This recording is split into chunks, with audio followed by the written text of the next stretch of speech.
Assalamualaikum warahmatullahi wabarakatuh. Hari ini kita akan melanjutkan materi tentang sel yang kemarin.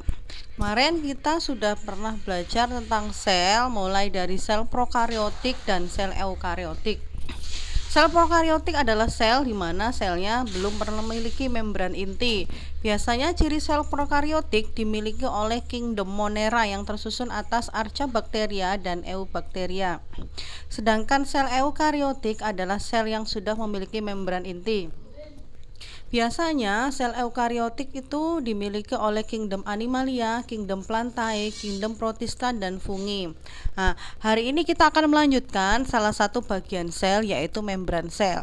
Oke, kalian bisa lihat gambar di screenshot ini, di mana membran sel ini adalah bagian terluar yang memisahkan sel hidup dengan lingkungan luar. Nah, ini adalah lingkungan luar. Dan ini adalah bagian dalam sel sitoplasma yang berisi organel-organel sel. Artinya membran sel ini berfungsi memisahkan antara lingkungan luar dan bagian sel. Dan membran sel ini juga berfungsi sebagai transportasi zat. Tetapi di dalam tanaman membran sel ini di bagian yang kedua, ini adalah bagian sel tumbuhan di bagian bawah. Bagian yang paling luar ini adalah dinding sel yang tersusun atas selulosa atau zat kayu. Baru membran selnya bagian yang dalamnya. Oke, jadi kalau pada sel hewan ini bagian luarnya, kalau pada sel tumbuhan bagian dalamnya setelah dinding sel, karena pada sel tumbuhan ciri utamanya adalah memiliki dinding sel. Oke. Kita mulai, kalian bisa lihat video ini. Ya. Ini adalah bagian membran sel. Nah, kalian bisa baca di sini fungsi membran sel seperti yang saya jelaskan di depan tadi. Fungsinya adalah melindungi inti sel untuk sistem kelangsungan, tetapi intinya fungsi membran sel adalah sebagai transportasi zat. Yang pertama, bisa menyeleksi substansi atau ion atau menerjemahkan sinyal-sinyal. Nah, membran sel ini sifatnya macam-macam. Ada yang pertama adalah semi permeable atau selective permeable. Apa sih yang dimaksud dengan selective permeable? Dia hanya bisa dilewati oleh air sebagai pelarut dan ion-ion tertentu saja. Yang kedua adalah dinamis. Nah, dinamis ini artinya dia bisa bergerak kemana aja. Yang ketiga adalah asimetri. Dia fungsinya terdiri atas lipid. Nah, selain semi permeable ada juga yang namanya permeable. Saya tulis di sini ya. Permeable. Permeable ini adalah bisa dilewati ion apapun dan pelarut. Artinya bisa dilewati apa saja. Yang kedua, yang selanjutnya adalah non permeable.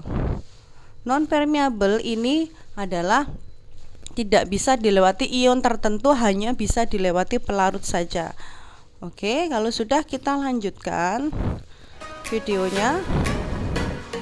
Nah, kalian bisa lihat gambar di sini. Membran sel ini tersusun atas fosfolipid bilayer.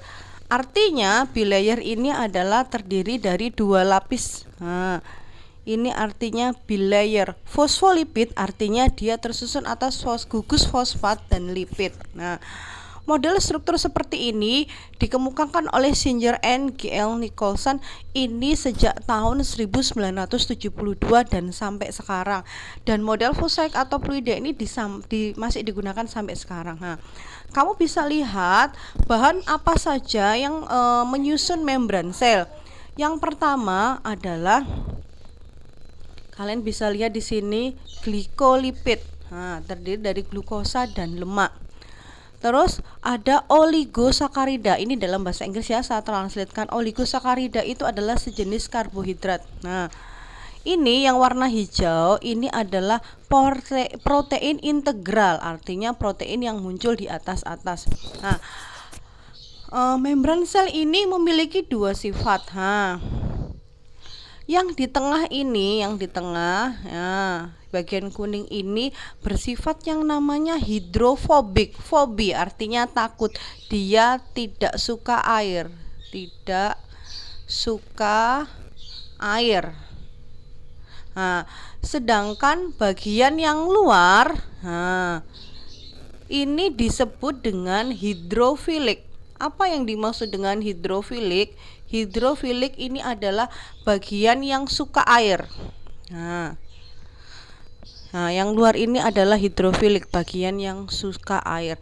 Terus yang warna biru ini yang di tepi-tepi ini disebut protein perifer. Nah, ini dalam bahasa Inggris peripheral protein. Protein yang menembus lapisan hidrofobik sampai muncul di luar ini namanya integral, protein integral. Nah, oke, kita lanjut.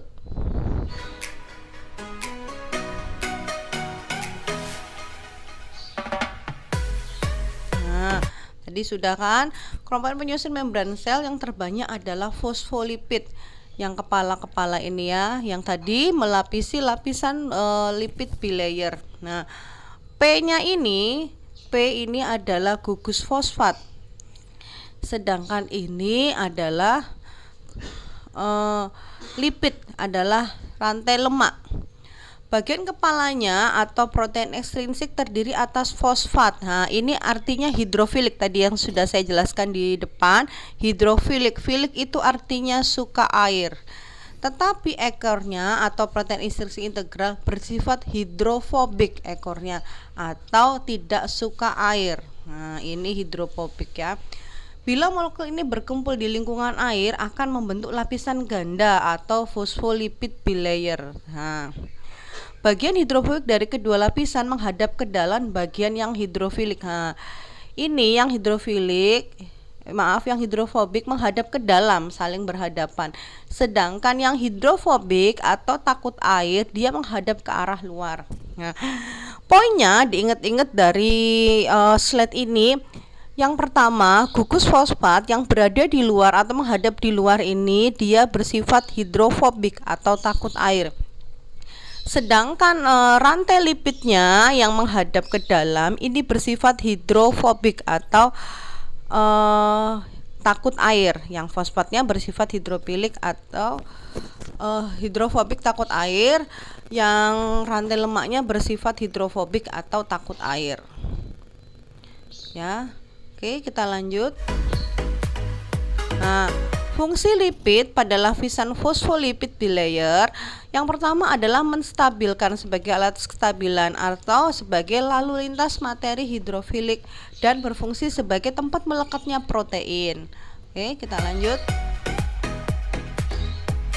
Nah, protein ini berfungsi sebagai enzim karena enzim sendiri itu adalah protein yang berfungsi sebagai transport elektron untuk pembentukan ATP. Apa itu ATP? ATP adalah adenosin trifosfat. ATP itu adalah bentuk dari energi. Fungsi yang kedua sebagai saluran lewatnya pada membran plasma. Jadi sebagai saluran jalan atau lintasan lewat dari membran plasma. Nah, kalian bisa lihat struktur ini, fosfolipid bilayer memungkinkan terjadi proses transportasi zat.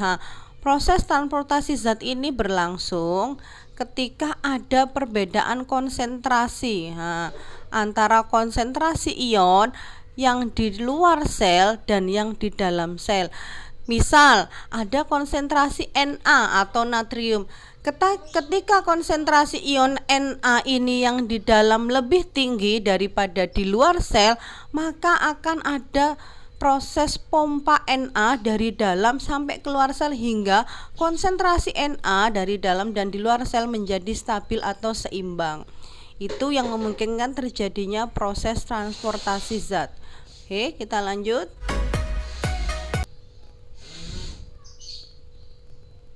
Nah, yang terakhir fungsinya yang komposisinya selain protein lipid adalah sedikit karbohidrat. Jadi dalam fosfolipid bilayer ini yang paling banyak adalah fosfat dan lipid. Tapi yang ada juga komposisi karbohidrat. Karbohidrat ini letaknya di bagian kepala fosfolipid. Kalau glikolipid ini adalah karbohidrat dan lipid fungsinya sebagai sinyal pengenal. Jadi kalau ada materi yang kan tadi begini ya.